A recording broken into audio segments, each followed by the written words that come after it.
Hello, in front of me I've got OMODA 9. In this video I'll tell you about common problems of this car.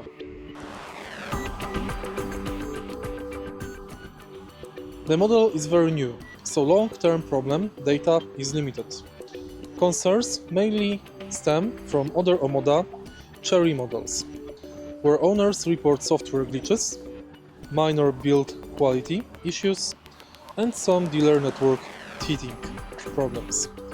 Being powerful PHEV with complex hybrid hardware and large battery, expect higher potential repair costs for power electronics, high voltage components, and complex suspension than for simple ICE SUV.